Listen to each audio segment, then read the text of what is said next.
Hello अस्सलाम वालेकुम guys, my name is Akbar और आप देख रहे हैं गुरु ट्रेनर। और आज बात करेंगे फॉरेक्स के बारे में। फॉरेक्स क्या है?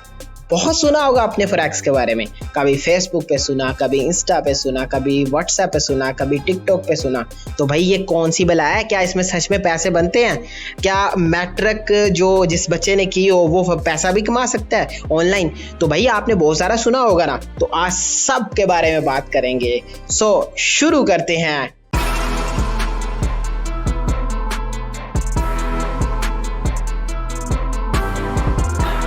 ओके जी, आज फॉरेक्स को प्रैक्टिकली देखेंगे। फॉरेक्स क्या है?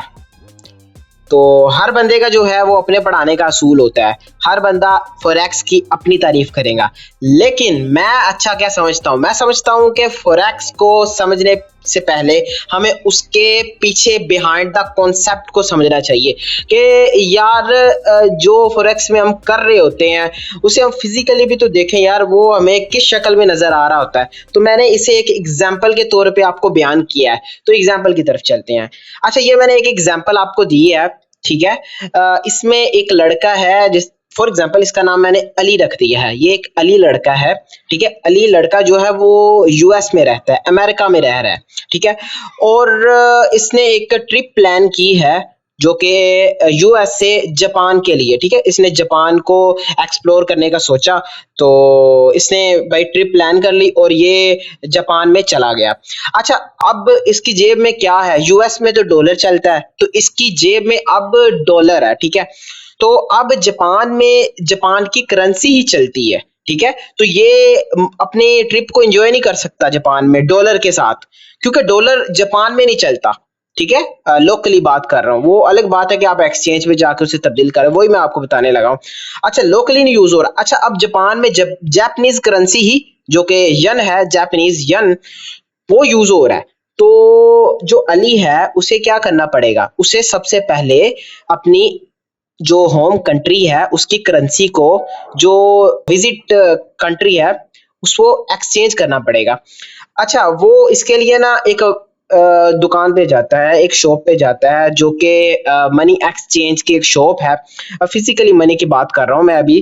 तो ये इसके पास डॉलर्स पड़े होते हैं और मतलब ये शॉप पे जाके ये कहता है कि भाई मेरे पास $10 हैं, तो उसको आप मुझे यहाँ पर ना जापानीज यन दे दे, मैं वो लेना चाह रहा हूँ।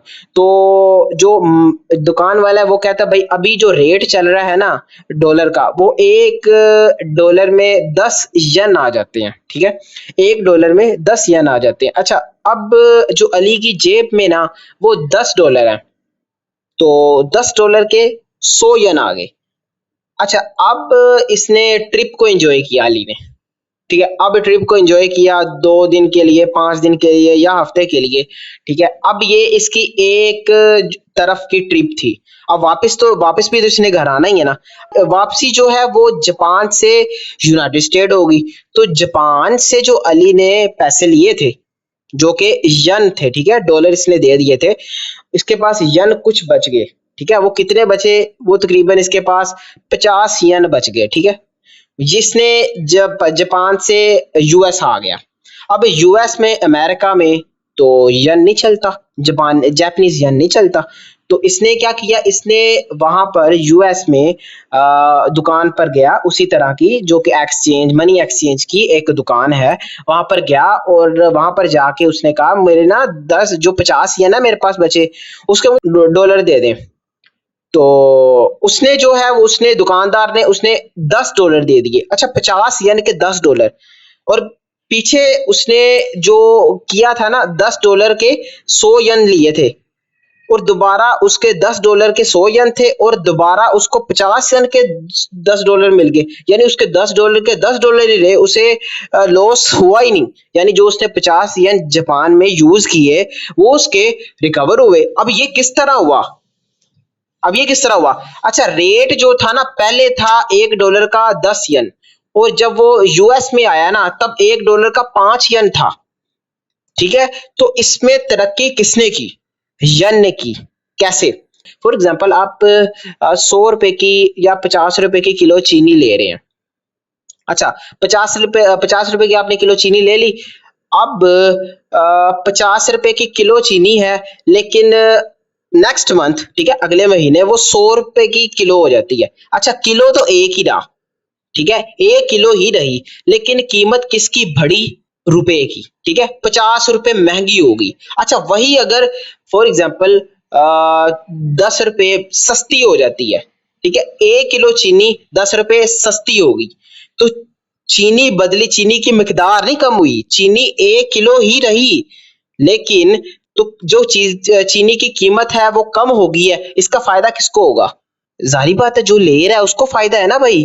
तो अब इसमें इस सिनेरियो में क्या है, इसमें $1 है और 5 यन है, पहले 10 यन थे, ठीक है, पहले 10 यन थे तो ज्यादा थे, यानी कि $1 यानी 1 किलो तो उतना ही है, लेकिन 10 यन यानी 10 रुपए ज्यादा, 10 रुपए की किलो चीनी है एक हिसाब की, तो 10 रुपए ज्यादा है ना, तो 5 रुपए की किलो हो गई है, 1 किलो हो गई है, मिसाल के तौर पर बता रहा हूं। तो भाई 5 रुपए की जब हुई है तो इसका फायदा अली को हुआ कि नहीं?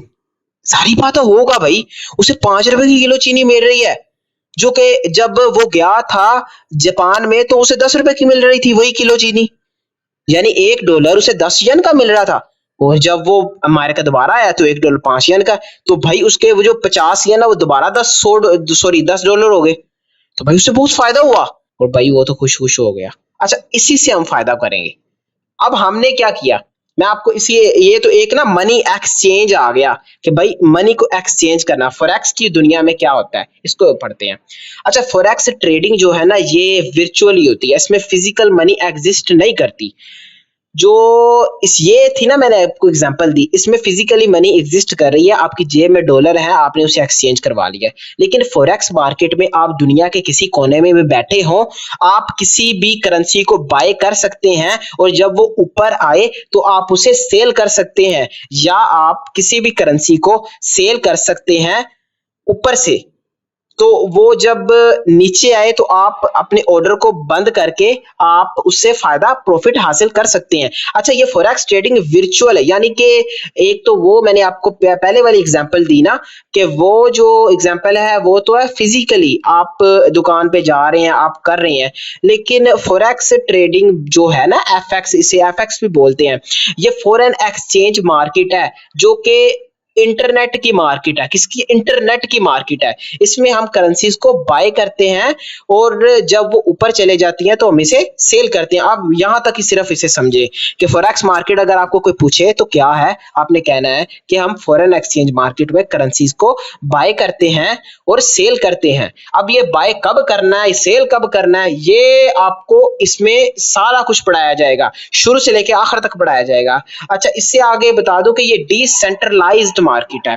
इसका मतलब ये है कि this is not in control of any one place, कि ये किसी एक जगह पे कंट्रोल नहीं हो रही होती, ये डिसेंट्रलाइज्ड है, ये समझ लें। या इससे डिसेंट्रलाइज का मतलब ये है कि ये किसी एक बैंक के ना कंट्रोल में है, ना किसी एक गवर्नमेंट के कंट्रोल में है, ये आम बंदों के कंट्रोल में है, इन्वेस्टर के कंट्रोल में है, जो इन्वेस्ट कर रहा है, ठीक है, वो इन्वेस्ट चाहे वो पाकिस्तान से करे, वो चाहे अमेरिका के एक कोने से करे, या वो न्यूजीलैंड के एक कोने से करे, और भाई वो इन्वेस्टर है ना, तो वो मार्केट को हिला सकता है, ठीक है। तो यानी कि ये कोई बैंक या कोई वो एक इदारा नहीं है कि उसका जब मुंह उठाए वो उठाए और अपनी मार्केट को ऊपर कर ले और सारों को नुकसान कर दे, तो इस तरह नहीं होता, ये डिसेंट्रलाइज्ड मार्केट है, ठीक है, पहली चीज ये समझ लें। अच्छा, इसमें वॉल्यूम कितना है, फॉर एग्जाम्पल मैं आपको वॉल्यूम की एग्जाम्पल दे देता हूँ।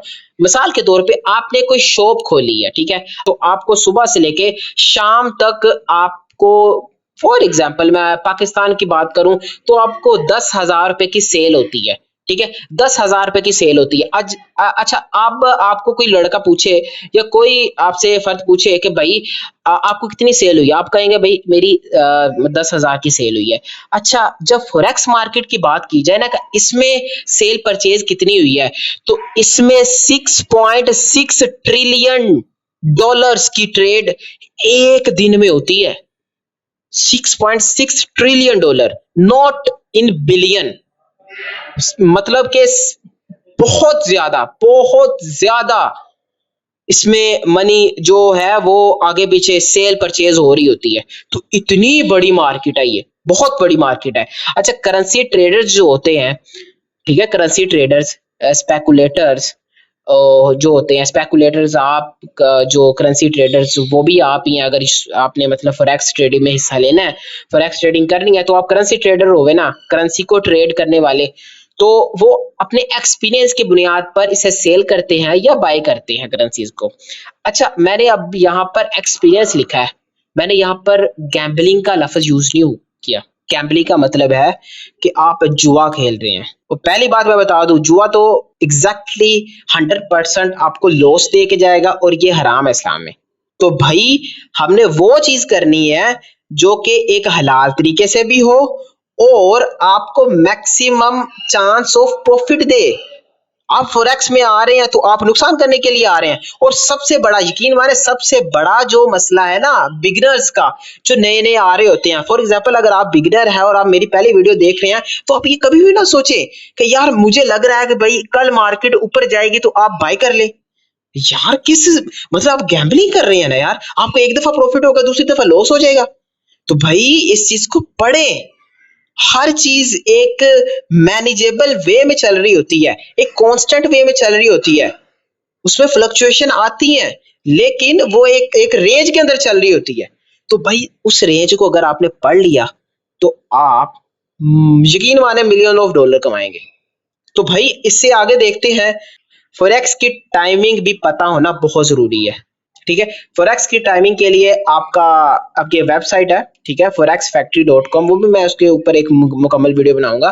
तो उस पर आप कैलेंडर भी नीचे देख सकते हैं अपने मुल्क के हिसाब से, पाकिस्तान में कब ओपन होती है, शाम को कब खत्म होती है, इंडिया में। तो इस तरह जिस जिस मुल्क में आप रह रहे हैं वहां पर देख सकते हैं। तो अच्छा, ये 24 आवर्स अ डे और 5 डेज अ वीक ये ओपन होती है, और सैटरडे और संडे को ऑफ होती है। तो आपको ये पता होना चाहिए कि भाई मतलब कि 24 घंटे इसने ओपन रहना है, ठीक है, और 5 दिन ये सिर्फ ओपन होती है, ठीक है, और सैटरडे संडे को इसको छुट्टी होती है। छुट्टी का मतलब ये है कि ये आपको पता है कि नेशनल लेवल पे या इंटरनेशनल लेवल पे देखा जाए तो बैंक्स जो होती हैं वो सैटरडे संडे की छुट्टी करती हैं। तो ठीक है, फॉरेक्स टाइमिंग का मतलब ये ना हो कि आप सैटरडे को एक अपनी ट्रेड लेके सोचे कि भाई मैं सैटरडे को ट्रेड लूंगा, तो और वहां पर मुझे प्रॉफिट, और भाई सैटरडे को बंद होती है मार्केट। अब ये ना समझ लेने का भाई मैं, आप सैटरडे को सिनेरियो आपने वो टाइम टेबल के बारे में बता भी बनाया, तो आपको टाइम का पता होना चाहिए फॉरेक्स की, ठीक है, क्योंकि जो आप चीज कर रहे हैं, जिस कारोबार में आप जा रहे हैं, जिस बिजनेस में आप जा रहे हैं, तो उसकी टाइमिंग पता होनी चाहिए, ठीक है, शुरू से लेके वो कब शुरू होती है, कब खत्म होती है, क्या सिनेरियो है, वो सारा मैं आपको बताऊंगा। तो आप फॉरेक्स टाइमिंग था। अच्छा, forex market does not close at the end of each business, यानी कि यार एक 24 घंटे का एक दिन होता है ना, तो उसके आखिर पे ये बंद नहीं होती। ये क्यों नहीं बदलती, मैं आपको वो चीजें बता देता हूँ। अच्छा, trading just shift to different financial centres around the world. यार फाइनेंशियल सेंटर जो होती है ना, ये सिर्फ एक फाइनेंशियल सेंटर से दूसरे फाइनेंशियल सेंटर, दूसरे से तीसरे। फाइनेंशियल सेंटर का मतलब क्या है? फाइनेंशियल सेंटर का मतलब ये है कि फाइनेंशियल सर्विसेज इंस्टीट्यूशंस, यानी कि फाइनेंशियल सर्विस इंस्टीट्यूशन में सबसे बड़ा जो रोल होता है वो बैंक्स का होता है। बैंक्स होते हैं फाइनेंशियल सेंटर में, इसमें जो बिजनेसमैन होते हैं वो बहुत ज्यादा होते हैं, बहुत बड़े बड़े ट्रेडर्स होते हैं। तो भाई ये जो सारे जिनके पास पैसा होता है ना, यानी फुल वेल्थ होती है, वो इसमें हिस्सा ले रहे होते हैं। अच्छा, ये न्यूयॉर्क खत्म होता है तो न्यूजीलैंड में शुरू हो जाता है फाइनेंशियल सेंटर। फाइनेंशियल सेंटर इसका बंद होता है तो इसका यहाँ से यहाँ, यहाँ से यहाँ, यहाँ से यहाँ, टोक्यो, टोक्यो से फ्रैंकफर्ट, लंदन, न्यूयॉर्क। तो भाई ये इस तरह साइकिल पूरी चलती रहती है, ठीक है। अच्छा, मैं आपको इसकी एग्जांपल बताता हूँ जरा। न्यूयॉर्क में अगर शाम के 5 PM बज रहे हो ना, 5 PM को आपको पता है आमतौर पे बैंक्स सारे बंद हो जाते हैं। ये पाकिस्तान में नहीं बल्कि पूरी दुनिया में, ठीक है, पूरी दुनिया में इस तरह का एक असूल है कि न्यूयॉर्क में अगर देखा जाए तो 5 PM को बैंक्स बंद हो जाते हैं। और न्यूजीलैंड में पता है जब 5 PM न्यूयॉर्क में होते हैं तो न्यूजीलैंड में क्या वक्त होता है? न्यूजीलैंड में 9 AM हो रहे होते हैं, यानी कि बैंक्स खुल रहे होते हैं, ठीक है। तो न्यूयॉर्क में जब बैंक बंद हो रहा है और न्यूजीलैंड में तब बैंक खुल रहा है। न्यूयॉर्क में 5 PM है, न्यूजीलैंड में 9 AM है, सुबह के 9 बज रहे होते हैं, तो यानी कि वो खुल रहा होता है बैंक। तो भाई यहाँ से अगर फाइनेंशियल सेंटर अपने क्लोज करते हैं तो न्यूजीलैंड में खुल जाते हैं, न्यूजीलैंड से फिर Sydney, Singapore, Hong Kong, Tokyo, Frankfurt, London, फिर ये एक साइकिल चलती रहती है। और लेकिन ये चलती 5 दिन है, ठीक है। उसके बाद सैटरडे संडे की छुट्टी होती है। और यही था आज का लेक्चर। इसमें सिर्फ मैंने आपको बेसिक्स बतानी थी, अभी कुछ भी नहीं बताया, यकीन माने अभी तो सिर्फ अलिफ बे बताई है, ABC बताई है। तो इंशाल्लाह मैं आपको ये पूरा कोर्स लेके चलूंगा, इसमें मैं आपको हर चीज के बारे में बताऊँ एक अच्छे से, जिस तरह यार आज मैंने विजुअलाइजेशन के जरिए आपको बताया है ना, कि वो उसके जरिए बड़ा अच्छा एक जो हमारे ब्रेन पे इम्पैक्ट पड़ जाता है। मैं आपको बिल्कुल इसी तरह मजीद लेक्चर्स बनाऊंगा। तो आप मेरे चैनल को सब्सक्राइब कर लें, बेल आइकन को दबा लें, लाइक करें, शेयर जरूर करना, ठीक है। तो आप काविश को जरूर सराहेंगे यार, ठीक है। तो मैं आपका भाई, आपका दोस्त, अभी के लिए फिलहाल चलते हैं। अल्लाह हाफिज।